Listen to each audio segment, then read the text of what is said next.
the royal We do nothing public. wrong. I mean, we're just perfectly reacting to it. Everyone else is wrong. Obviously.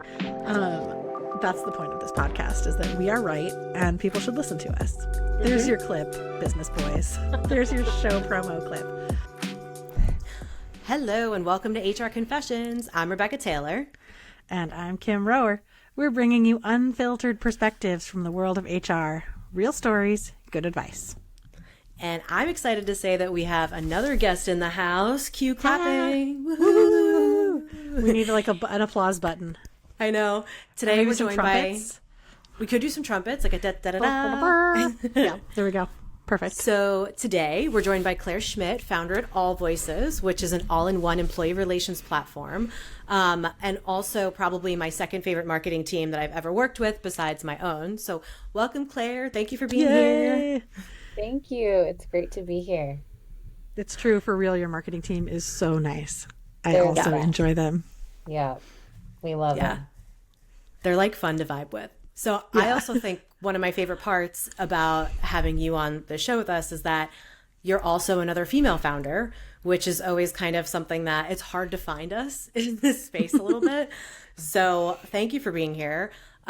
What made you want to do that to yourself? That's the question I always get. So I'm going to give that to you.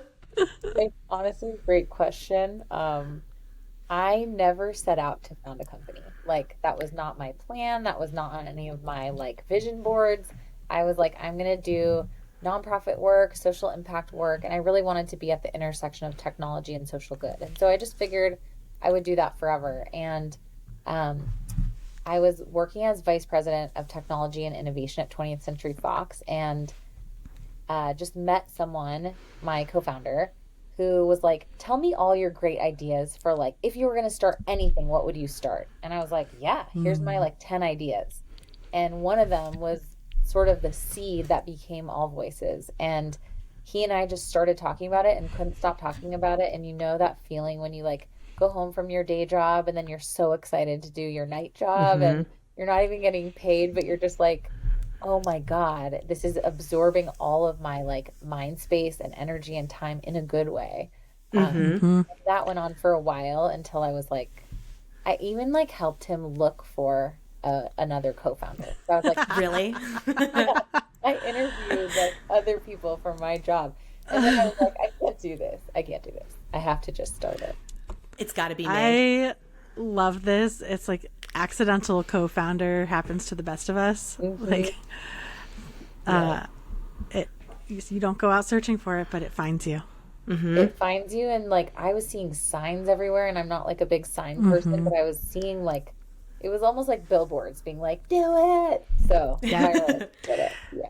I am a pretty big signs person, so now I'm tell me all of the signs that you saw. I want to interpret them all.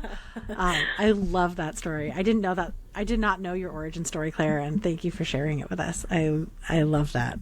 Yeah. Thanks. And I love that in the field that you went into, of all of the parts of HR, you went into employee relations, which is very brave and very needed. True story. I thought that it would be really good to bring a true employee relations type story for the sake of, for your sake to this particular episode. So what we've got going on, so there's a few different things. Ready. I want to channel the nostalgia vibes, because today we're going back to a classic American rite of passage, the teenage rite of passage, which is the high school job. So think mall retail, movie theaters, lifeguarding. Today, Bagel shop. Our story, bagel shop. Mine was at a fruit store, fruit and grocery store. Ooh. And our story today features drama at a pizza place. Yes. Bring me the pizza drama. I wish I knew where this actually took place, but I will say I don't know the setting. But as a born and raised New Yorker, born and raised in New York City, I'm whose pizza was it? Where was this? Who were their parents? What did they do? I'm imagining a Domino's vibe, Domino's, Pizza Hut, Little Caesars, one of those kind of pizza places. That's what's in my mind's eye right now. I could be very wrong. I don't actually know. So I don't actually know for sure, because it just, because the thing is, a lot of these are submitted anonymously. Yeah. So it doesn't actually matter, but I have a feeling it's not, because there's no Actually, no, I have to say it has to be a small town pizza place or something like that because there's no oversight here. And that's kind of part of the fun of this. Listen, there's a reason employee relations and emergency room have the same initials. Acronym. You see ER and you're like, which kind though? Doesn't matter. Yeah. And do you know what didn't exist in our teen job? Speaking of which, we didn't have HR. So you were your own HR department, and that is how we get to today's story. So are we ready? So ready. Okay, buckle up, Buttercup. And now, a quick word from our sponsor, SkillCycle. SkillCycle is a talent development system that connects performance management to one-to-one coaching and development. The SkillCycle platform aligns individual growth with business objectives through continuous feedback, AI-powered development paths, and leadership training. As a SkillCycle co-founder, I'd love to talk to you out there in our audience, progressive people leaders who really get it. Let's chat over coffee on us to give us some feedback on the episode and about the challenges you're facing today. You might just contribute to a topic on our next episode. Email us today at hrconfessions@skillcycle.com. That's hrconfessions@skillcycle.com. All right. Set the stage again, flashing back to the early 2000s. That's the specific era. So the golden age of mall food courts, those dashboard CD wallets, like when you're in the car, you have like a giant like thing. Yeah. And like teenage boys who thought that Axe body spray was an acceptable hygiene substitute. Yes. Very and specific. All the fashions that the teens today are now wearing. Yeah. As I reluctantly purchased my daughter one of those stretchy rubber like tattoo necklaces. Oh, I used to love those. And like those headbands with butterfly the cones. clips. Oh, yeah. She's got like 3 of them. Mm-hmm. Oh, they always got stuck in my hair. Yep. Not so good for us like thick hair girls. No, not at all. It was a nightmare. All we wanted to do was fit in, but it didn't work. I know. There's an element of fitting into this story too, actually, which I think is very much like a teenage sort of rite of passage too. So our protagonist today, our hero, we're going to call him Alex. He's a high schooler working part-time at his local Sal's Pizza. So Sal's had a bit of a split personality. So you had the daytime crew who was mostly older staff, like the dough makers and the shift leads who'd been there for years, like the people who run the place when all the kids are in school. And then the night shift was basically a bunch of high schoolers just trying to make enough to buy like gas, concert tickets, and theme park trips. Yep.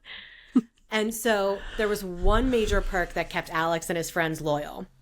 Okay. A few of the assistant managers were pretty chill. And by chill, we mean after closing time, they let the crew drink from the beer taps. So figure you're like 16, 17. You're Alex. You're like, I got the hookup. This is the best job. So we're starting off strong, right? So like underage drinking, lax management oversight. Say no more. Any thoughts coming to you two yet so far, just with your wide ranges of experience dealing with things? I do have one immediate health and safety concern question, which is, are they literally drinking from the taps, or are they at least pouring the beer into cups? Unclear, but I'm going to imagine them drinking directly from the taps just because why not? That's what I heard. Yeah. I heard 16-year-olds with their mouths open under just like a tap. Yeah, being pulled. That's what I was imagining.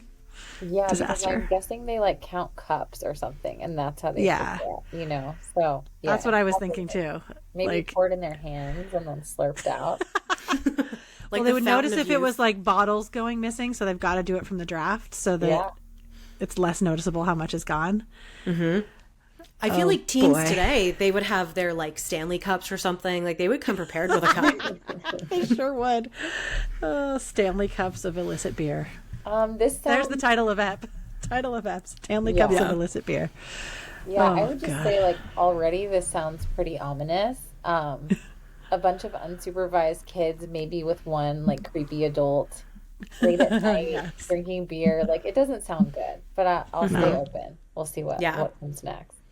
Well, I love that you said creepy. Just like bookmark that for yourself. Okay.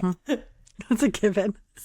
So anyway, one night after the closing rush, one of these assistant managers, who we're going to call Ashley, announces she's heading to the restroom before they lock up for the night. And here's where the plot thickens. So remember how I said that the morning crew had this older staff? Mm-hmm. So one of them, a dough maker we're going to call Creepy Carl, was well known for being unsettling. That's the word that I was given. Unsettling. So he wasn't outright doing anything you could fire someone for, but his vibes were absolutely red flag energy in the early 2000s. And we let a lot go then. So just But yeah, I mean, I hate to say it like this, but what former teen job haver did not have a creepy older person working with them where you're like, oh yeah, that's Carl. I was blessed actually not because I worked for my family business, so mine was all just my normal uncles. That would have been really bad if one of them was creepy. They were annoying, but they weren't creepy. Yeah. Nordstrom, and there were not creepy people there. I think there was like intensive screening done for that, but there were creepy customers. Yeah, we definitely got creepy customers too. There's always a creep. Well, I worked with a lot of creeps in the Los Angeles, San Fernando Valley in the 1990s. Creeps also find teenage girls, which I'm just gonna leave that there. But just for the type of energy that creepy Carl was, he was like, just like every line now, I'm just imagining our new merch coming out. Creeps always find teenage girls. HR confessions. Yeah, it's like you laugh so you don't cry. But that's right. That's right. Okay. Maybe that's our other tagline. But okay, so for the type of like creepiness that Carl was, so he had like too many lingering looks, too many off-color comments, and he seemed to always appear wherever the high school girls were. Because again, creepy people always find the high school girls. That's right. Creepy Carl had made it known to the guys in the back of the house that there was a hole in the ceiling above the women's restroom. No. Like a literal hole in the ceiling. Oh, no. To be fair, it wasn't an easy access situation, so the hole was like way far back in the attic above the supply storage. How did you find it, Carl?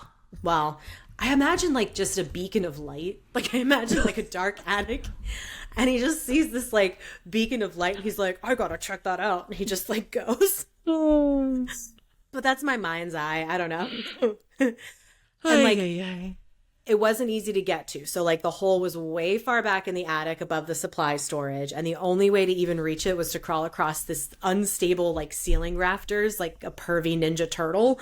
Kind of just, they eat pizza in the sewers. These guys make pizza and then go in the attic. I don't know. Oh God.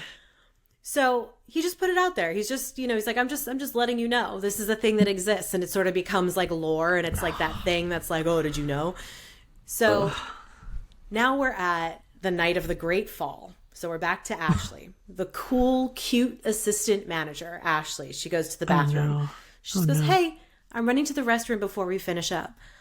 Up in the back of the store, these two teenage boys exchange that look. The one that's like, want to do something stupid? Uh-huh. So as with any good group of teenage boys, we have a ringleader. His name is Jordan. And Jordan was like that kid that I think I picture him as like having like a bunch of like older siblings. He's like that kid that like was the one who showed you American Pie and was like the kid that always kind of like knew stuff before everybody else. So he's the ringleader. And he goes, Carl said there's a hole in the bathroom. And then there's this other kid, his name's Jimmy, and he's like Jordan's BFF. And he goes, oh, no way, dude, that's gross. And Jordan's like, come on, you never get another chance. We'll just look real quick. Alex, you coming? So now we've got Jimmy and Jordan, two typical teenage boys. They're friends. They're kind of doing whatever. And our poor Alex is getting tapped into this. So he's like not really friends with them, but he's not friends with them. They work together like they're cool, but they don't really hang out much. And Alex is like this teenage boy who wants to make friends and wants to be cool. So if you were Alex, put yourself in this situation, would you go with them? Of course. I'm a dumb teenager. My prefrontal cortex is not fully formed. I want to make friends and be cool. Of course I'm going with them. Kind of a dorky teenager. I don't think I would have. I was like a little bit of a rule follower. Like I think I would have been like, I'll stay here and like keep lookout, like to try to curry favor, but also like not be bad. To be fair, Claire, I think in real life, I would have been you. Yeah. If I am Alex in this story, I'm probably going with them. Yeah. In real life, I would definitely the Claire. He joins it. Yeah. I think the reason the three of us are in the professions that we're in is because in real life we are like the Claire. We're like, I'll be here and make sure no one gets in trouble. Yeah. Exactly. I'll just not tell anyone. How's that for participation? So attention to detail and confidentiality. Well, Christ. you know, Alex just needs to kind of like go with what everybody else is doing, because obviously if he didn't go, we wouldn't have the story. So even just for the plot, Alex goes. So the three of them scramble up the supply ladder and into the dusty attic, balancing on beams like Cirque du Soleil performers. Every time I just have images of these kids, I was like, I have to have like different things that I kind of refer them to, because there's just, the image of it just feels like very, like, I don't know, Indiana Jones. Yeah. Or like the rats in Ratatouille when they're like scurrying across things to try to get to the, you know what I'm talking about? Yeah, like, yeah. And then the they rats fall in the through kitchen. ceiling. Yeah.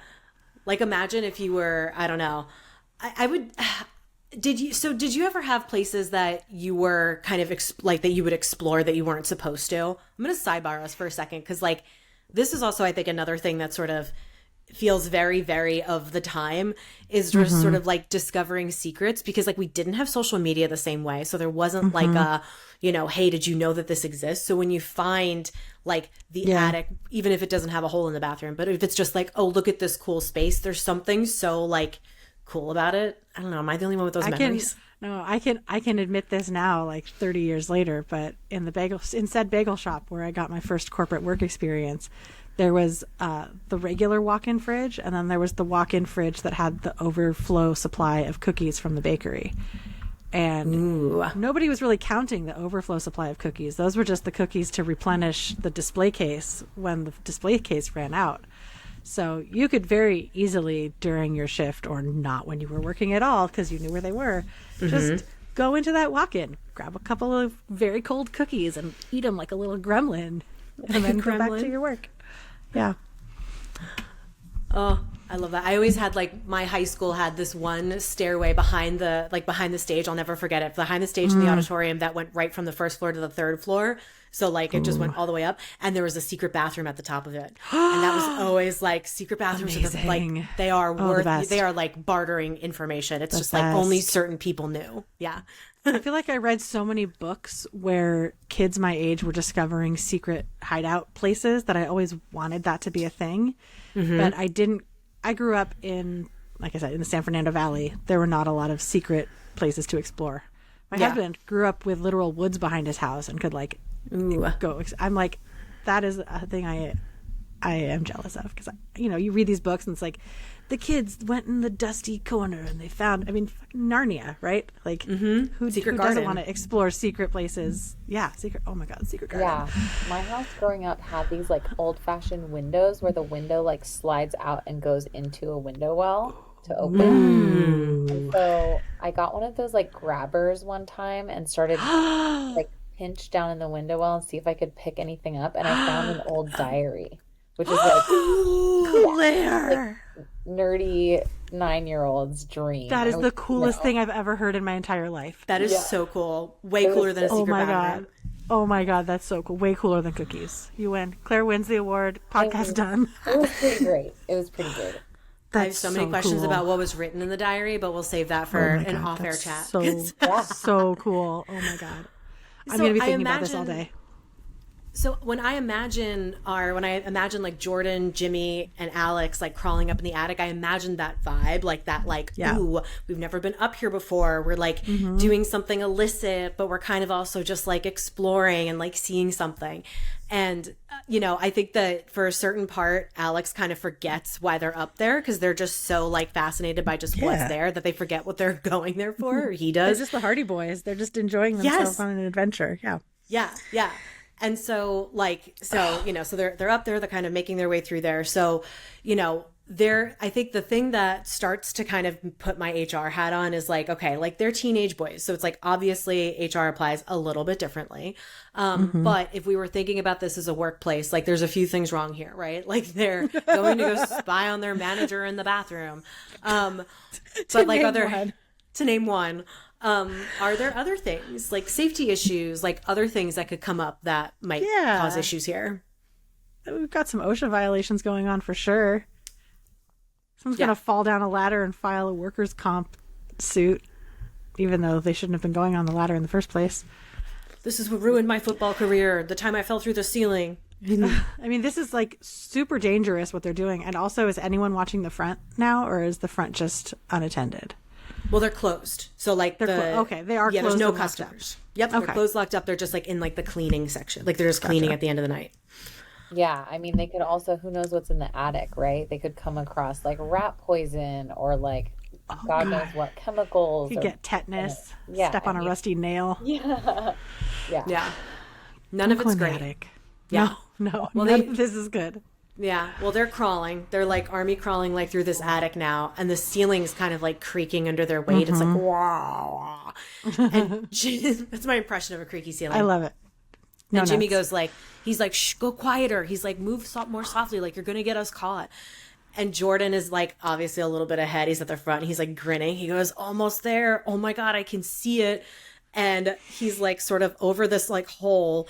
And all of a sudden there's just this loud crash.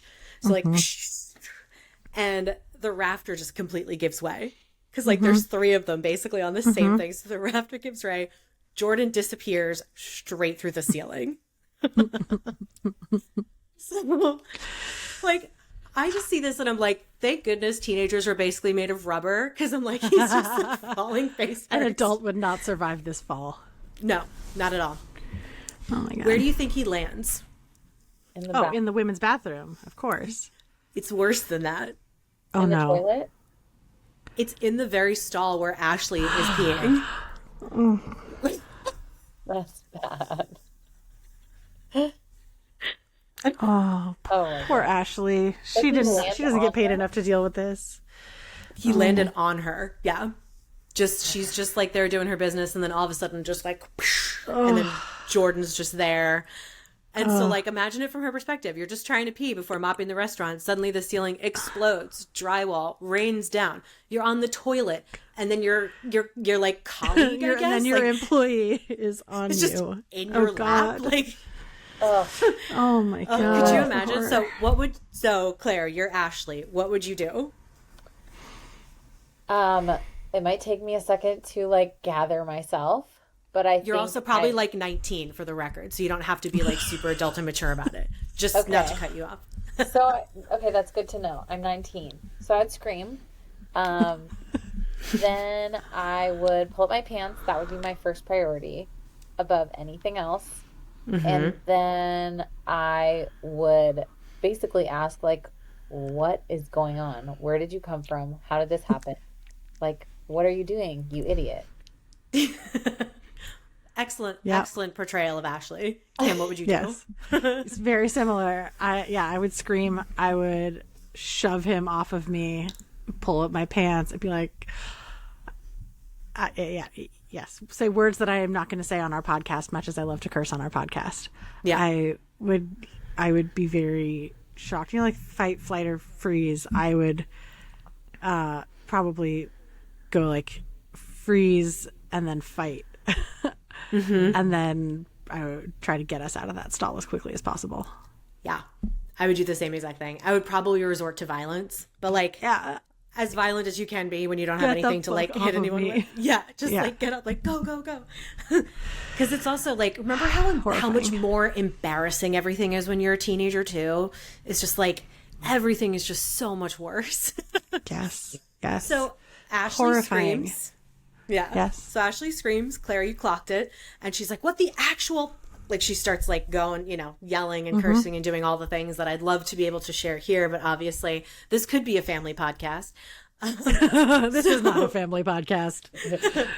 So Jordan is like groaning. He's like sprawled on the stall floor. He's like, oh, hey, Ashley. He's like, just like, how like awkward. And also, is he hurt? Like, who knows?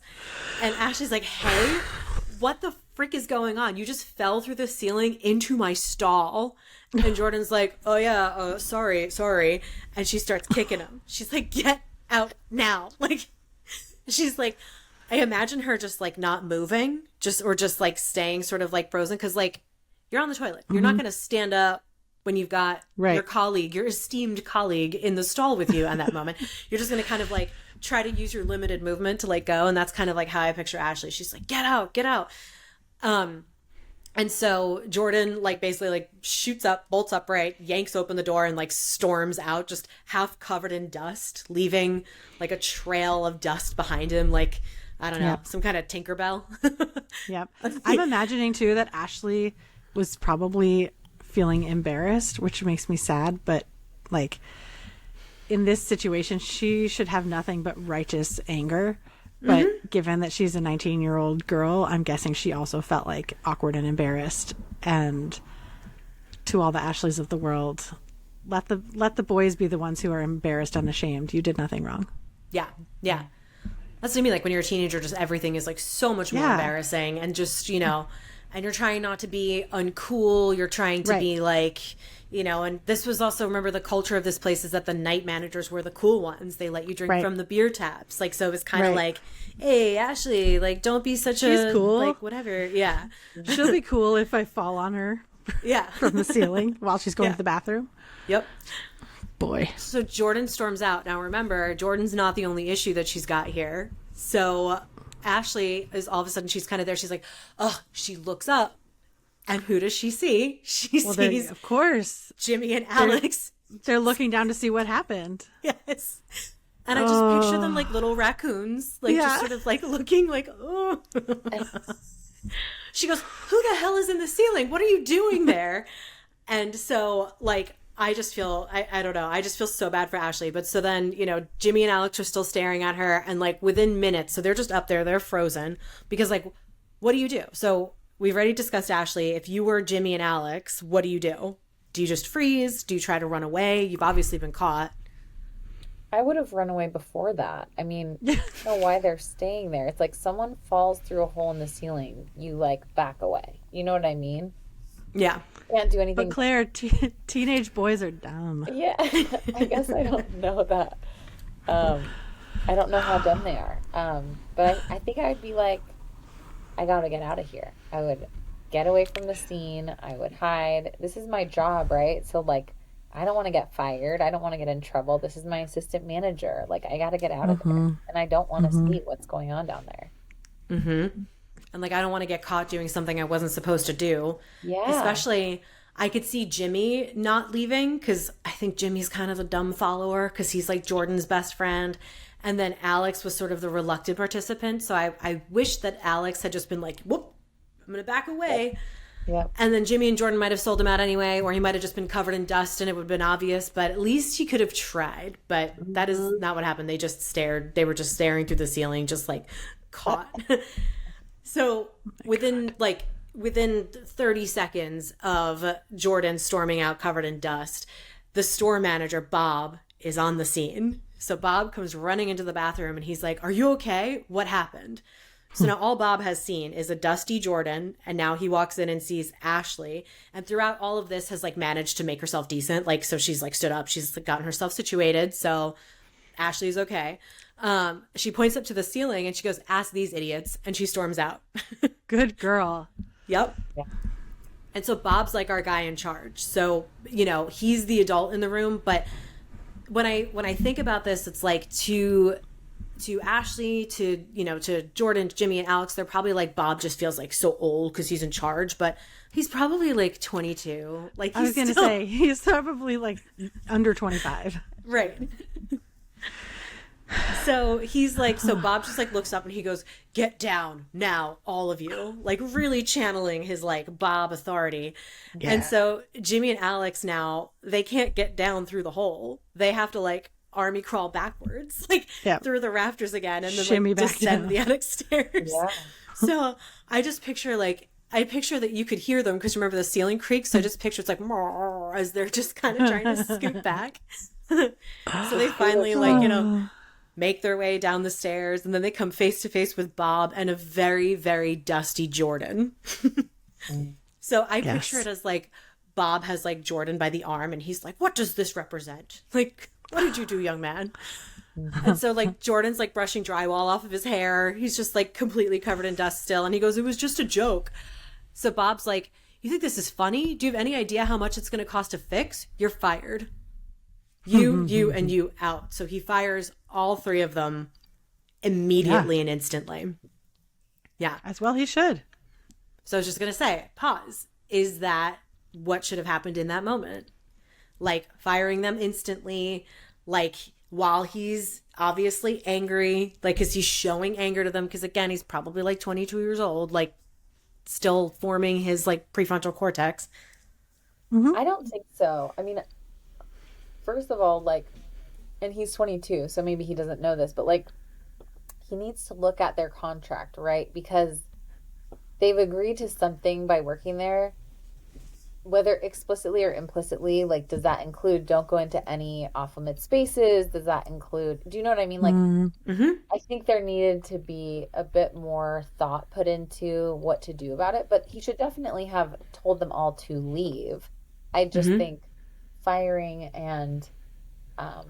instantly versus like taking a second to regroup and figure out, like, did they actually break any rules around working here? Did they violate the policies? Like, maybe the one that was peeking over the edge and fell did violate, but the other two didn't. Like, you kind of have to check your policies and your handbook and your contracts and all that.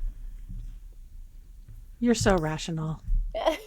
I'm like, do they have an employee handbook? Do they have any policies? Are they in California where it's at will and they can just get fired for anything? I was thinking, like, at a minimum, they should be put on some sort of a probation situation. And like, I don't know. I probably also would have just like fired the idiots who fell through a roof or broke. Like, we're clearly a part of the roof situation. But you're right. Like, that might not be the most prudent course of professional action. So I'm kind of like torn. So I do think that he should have told them to leave, obviously. Like, but then I'm also like, if it were me, I also kind of want to hold them there for questioning. Right. What were you thinking? I also think about it as like, I worked at a small business growing up. The closing shift, there's a lot of work to do. So do I really want to send 3 able bodies home and leave it up to just me and poor Ashley to clean up after everything and everybody and then just like go? Like, I see this as poor Bob, who, again, I speculate that he's like probably in his early 20s. Cause again, like, you know, it's kind of, this is the night shift, which is like the younger raucous crowd. So I think he's just like completely acting out of just like emotion. Which, you know, I get it. And I think that Can I revise my previous recommendation? It's not recommendation, it's first reaction. But yeah. My first reaction, my first and a half, my second reaction is I tell them that they have to get to work doing all of the closing duties while Ashley and I have a chat. And then Ashley and I are going to have a chat and figure out what to do. Because she's my assistant manager. She was the victim of this peeping Tom bathroom crasher experience. The three of them, their first punishment, whether they keep their jobs or not, is that they have to do all the closing duties right now while we figure out what their punishment is going to be. Or what's good with them, I should say. I think I'd send Ashley home too. Like, pay her through the rest of the night. Be like, you can go home early, Ashley. Like, go. You know, you have the rest of the night off. I'll deal with these knuckleheads. Or boneheads or whatever we're calling them in this situation. But yeah, that's not what Bob did. He just kicked them out and fired them. And the one who fell, okay. Is there any kind of like health check that needs to be conducted on him? Right. I don't get the impression that he was hurt just because it was like he came down the stairs, he was right there, and it was kind of just like, you idiot kind of thing. I'm pretty sure that landing on Ashley probably broke his fall. So, but it didn't sound like it was like this guy's got, you know, maybe he's got some bruises, but it didn't sound like there was an emergency happening. But again, that probably is something worth documenting, right? Like, write down an incident to say this employee fell through a ceiling. Now, if he were, who knows who Jordan's parents are? Jordan's parents could be like, well, we're going to sue this pizza place because there's this leaky ceiling. Right. I always assume everyone's going to get sued. I think documenting is huge. Like, whether it happens that moment or the next day, just being able to write everything down and like show it to them and say, hey, does this accurately reflect what happened? Have them sign it. Like, getting everything on paper is a good idea. Plus one. Yeah, agreed. And if they had an HR person here, which again, they don't, they just have Bob, who's just sort of their reactive voice of reason manager. If there were an HR person there, there would have to be someone talk to Ashley, make sure she's okay. I would send her home in that moment because I did retail HR too when I first started. So I'm just thinking of like, we saw crazy shit all the time. So I'm like, what would I do? I would send Ashley home. I would definitely document the incident. I would interview Jimmy, Jordan, and Alex separately. And I'd try to like almost like a police investigation, but like not that dramatic, but like keep them separated, see who corroborate their story, figure out who the ringleader was. And then, like obviously document everything and then come to a conclusion about how they're going to be punished after the fact, like a day or two later. Yeah, I think that's what I would do. And then when I did decide what to do, I would think that if I find out that Jordan's the one who's in charge, I would probably want to fire Jordan. But again, it can be, I think, complicated when you're looking at like Jordan fell through a ceiling. So it's like, right. Yeah. Right. I fell through a ceiling. This was obviously a workplace hazard, and then they fired me. Right. Whether or not it was his fault that he was up there in the first place is going to probably be irrelevant in a lawsuit. Yeah. Yeah. So poor Alex like gets fired and he's just humiliated because like bringing it back to the 2000s high school job when no one knows any better and is just like, okay, like this is just what's happening. He's humiliated. He's not the kind of guy who really gets in trouble. Like he's just so mad that he went along with Jordan and Jimmy. Like he's like, I freaking knew I shouldn't have, but I did. This was his first job ever and he's just been fired. So like not a great track record. And then he's like, what am I supposed to tell my parents? What am I like? I'm just supposed to tell them I don't have a job anymore. Like he's just sort of in that sort of mode of like, oh my God. And so I'll say that we're getting towards the end. So since this happened like 20 years ago, to wrap up, I can confirm that Alex got in trouble and he was grounded. But he has since moved past this incident. It's something that he always remembers. But he is a fully functioning adult member of working society who no longer spies on women in workplace bathrooms. So Yay. Love that for Alex. Love that for you. Yeah. I was like, I hope this is a good lesson in not doing what everyone else is doing, Alex. But it seemed like it would be. Boy. So before we wrap up, so we kind of talked about like Alex and Jimmy, and before we kind of dive into like the real like breaking it down, like let's talk about Ashley. So what could be possible things if there were an HR person here? What could be possible things that Ashley could do? Like she's just trying to close out her shift, maybe finish like a half a pint of Bud Light from the tap, and she just ends up dodging like all these ceiling pervs. She gets drywall raining on her. She gets hit in the head by Jordan. Like what happens to poor, like what do we do with Ashley for the HR person? I mean, in my opinion, you have to treat her as like the victim of something, right? And so all the steps that you would take for anyone that had an issue like that happen to them at work, right? You hear them out, you listen to what happened, you document everything, you ask what they need, you get them what they need, right? If it's like, I need to go to the doctor, I need to have tomorrow off, whatever it is, you kind of like figure out what those needs are. And then you just make sure that like you are continuing to follow up with Ashley over time, right? Here's how we're resolving the incident. Here's the resolution we came to after investigating what happened. We talked to all three boys. We talked to creepy Carl. We have a sense of why this all went down. And we want to just close the loop with you that like, this one is getting fired. These two are on probation. You're not going to have to work shifts with those two anymore. You know, like really make them feel heard, understood, and whatever her needs are, like try to meet those as best as possible. Yeah. Love that. I agree. A plus, Claire. Yeah. We should all be HR people at pizza places. Let's just go in. Honestly, I can get paid in slices. I'll be fine with that. Just give me the good cheese. I was just thinking about like if this wasn't, you know, like a neighborhood pizza place kind of place, if this was like a corporate environment with like lots of structures and steps, I'm wondering if they would also have some sort of like,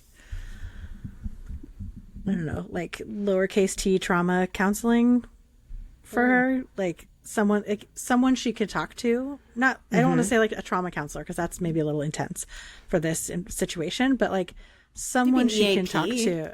Yeah. Like I doubt they have an EAP at Sal's Pizza, But in a bigger company, they would, and say like, hey, if you need to talk to someone about this, if you need counseling or you just want to process what happened, here's someone you can talk to. Yeah. It's probably like you could talk to Sal or like Sal's wife. Right. Sal's wife. Exactly. Yeah. I agree. I think thought you were gonna listening say is like the most important, right? Because she might say, I don't need to talk to somebody. I'm good.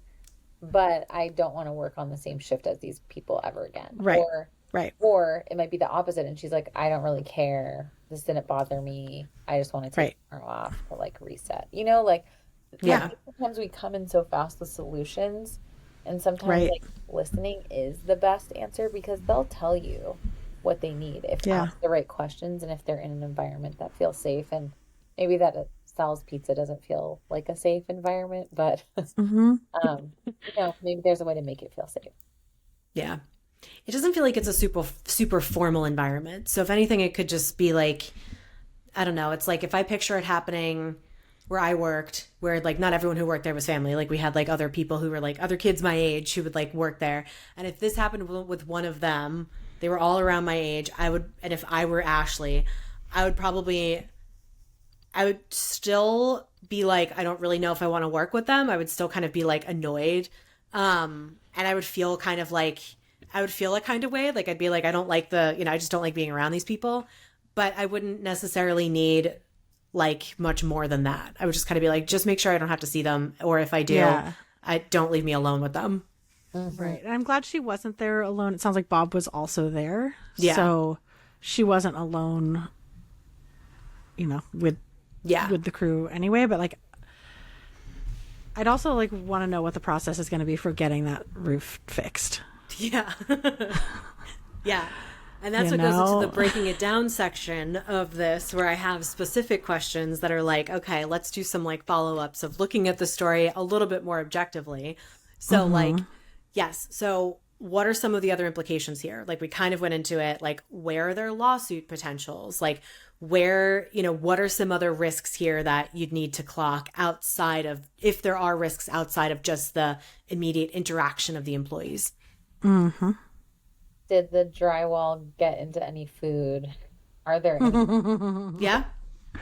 concerns? Is the bathroom operational? Like, I feel like there's a lot of outside of the interpersonal dynamics that you have to think through. Like, can we open tomorrow? And if not, and what do we need to do to make it safe to operate? Right. Yeah. This could be something that's like making Sal's Pizza lose money, because if they can't open tomorrow because they don't have a functioning bathroom, then it's like, great. I mean, they're going to lose money anyway because they have to fix everything. But then it's like, they could also then just not be able to make money until it's done. Like this could have set off, and I don't actually know. This is like where the information that I have drops off. I don't actually know what happened to Sal's Pizza, but I don't see a world where Sal's could open the next day because Jordan's running around all dusty. This bathroom's not working. Who knows what was in the attic? I'm like, did stuff fall through the hole with him? Like, I don't know. Right? Mm-hmm. Yeah, and how intense is the cleanup going to be? And like, I'm wondering if this is the only bathroom or if there's also a second bathroom, because they could just like, I mean, this is the 90s, so we weren't really doing this, but like they could make it a single gender bathroom and have this one closed for repairs and then not have to lose business. They could make the boys stay late to clean up and get it ready for working, to be in working order the next day. Like they probably could hustle to get it ready for opening, assuming there is a second bathroom on site. But yeah, I don't know like what the level of toxicity is of dirt and stuff. Like, do they need to have a professional come in with hazmat? Do they need to have people come in and like make sure there's asbestos? Is there like structural safety issues with the building? And yeah. And also like there's plenty of concerns with this when it's like idiotic boys crawling through the ceiling. Oh my god. The building falling over. So yeah. Are you insured for teenagers? Yeah. I would hope you're insured for teenagers. Yeah. But yeah. Oh yeah. Building safety. And then like lastly is like, how do we, so thinking about it from the lens of today, we know a lot more today than we did in 2000, early 2000s, like when this happened. is it realistic to think that managers at places like this will ever actually be trained to handle these situations properly? I don't mean the falling through the ceiling. I mean the navigating employee stuff, like employee issues. Or do you think that these types of businesses, these small businesses, will always kind of be places where stuff is just swept under the rug? Hopefully not the debris from your ceiling, but like... I mean, I would like to believe that change is possible, but I don't think it is. I think there's more, because if you think about 2000, it's like there wasn't even the access to information that we have now, right? Where there's so many apps and tools and things that you can use to train your employees now that never existed before. There's like, I was talking to our head of sales the other day, and he was like, I really wasn't like, the training system we have set up for our sales team wasn't working for me, right? So I actually coded my own using this like, AI tool that helps you build, even if you don't. He has no engineering background. He just built it. Yeah. And now he has this like functioning training system that works. And like, you know, he's not an engineer. So to me, it's like there's so many more tools at our disposal. Like All Voices is one. A small business might not be able to bring on a tool like that, but they could build their own. They could build like a light version. They could figure out where their biggest gaps are and then try to like fit those in a way that like, I don't know, in 2002, I had a Nokia, you know, it didn't do anything. Snake on it, right? Yeah. It called people. It didn't even talk. So like, we've come such a long way that I have to be optimistic that things can be different now, assuming there's just the intention and energy around trying the interest. Gaps. Yeah. Yeah. Yeah. I agree. This is where I tend to be very like, I criticize social media a lot, but this is where I actually think social media has done a lot of good, where it's given, you know, teenagers and just, you know, not just teenagers, but the people who work in, you know, that they're at that level. So like maybe when you're in college, you're kind of still working in these types of jobs, you have more access to information about how to treat people, and which sounds really silly to say, is like you shouldn't have to tell people this, but I just think that there is more awareness and more conscientiousness now in some ways, because, you know, everything gets recorded. Everyone has access to so much information, even if it's just TikTok. So it's like, I think that there is a less, depending on, unless you're just like a, you know, teenage troll, which there's always like, there's trolls in every community, right? Or everywhere there is. But a lot of times, like, more people, I think now are more aware of how their actions impact other people. And so even if there's not formal training or formal, you know, tools and resources available to businesses of this size, I do think that, you know, there's a lot more out there from a social media perspective and from like the internet in general that kind of like helps people to just be better. And I'm gonna leave it that way. I'm gonna leave that thought process, because like sometimes it makes us worse, but I think in this case it does have, I think it has done a lot of good. Yeah. Yeah. Any final thoughts? I'm just having a very cynical day, I guess. I'm like, do I think that small businesses are gonna start treating employees better? I don't know. It's more, I think, that employees are getting better. Like, I think the employees themselves are like, they're almost like self-regulating, I guess. But and maybe there is some aspect of like, I know we're all kind of probably sick of all the public shaming that happens on social media, but like today she could post that story and say this happened at Sal's Pizza, and like that's an embarrassing story for them, and it wouldn't have been possible to even like spread that information at that time. So maybe there is like, businesses need to be on their best behavior. I mean, when I started All Voices, it was like 2 months before Me Too started, when every single day there were newspaper articles about heads of giant companies being forced to step down because of unchecked harassment happening within their company. So it's like, even that was a public reckoning. I think social media amplifies that further. And, you know, that maybe people try, even as like small business proprietors, try to do the right thing more just for the avoidance of shame. Yeah. Yeah, you're right. It's making people altruistic, but it's also making people want to avoid shame, which is sometimes just as good. Like, that's also fine.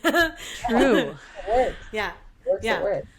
Yeah. Especially because, like, right now, there's some places might have, like, social media policies, right? About, like, what you can and can't post on, on the internet. But a lot of people just kind of post whatever they want. Anyway. Right. Like, there was a story about, I think, Emily had shared it with me, head of marketing at All Voices, and it was something about, like, there were these nurses who were fired for sharing photos of, like, bodily fluid that their patients had left behind. And it was, like, very much like they were obviously employed by the specific organization. The organization had to act quickly, but they weren't fired for... It wasn't not something that they did in their job, but it was something that they did outside of their job that also tied to their job. So that's like this weird kind of social contract that we have now that we didn't have at the time of this story, because anyone can take a phone out at any time, for better, for worse. And so I do think that I think that it is changing the way that local businesses and smaller businesses like this can work. Even though there's always going to be shit, right? Like, there's always going to be stuff, especially if there's no adult in the room. Adult being the prerogative term, I guess. But that's I think that's kind of where it's like, it's just an interesting time now where I don't think that this story would not have played out like this if it happened now. It's very much like a story of the time. A story of the times, yeah. I mean, so much of this story is dependent upon the fact that there was no, like, social media. Yeah. Right? Yeah. If there had been social media, this story would not have been possible. Yeah.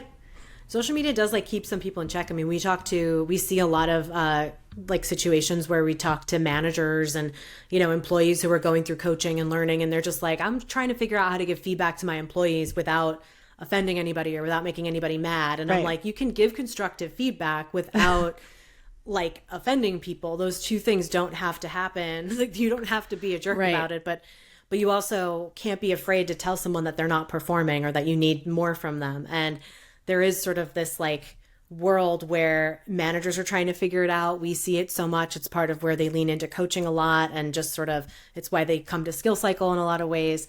And I just think that it's just sort of it is a time where we have a lot more information than we did before. We have a lot more tools and resources than we did before. And I think it's just a matter of actually using them and doing something with them.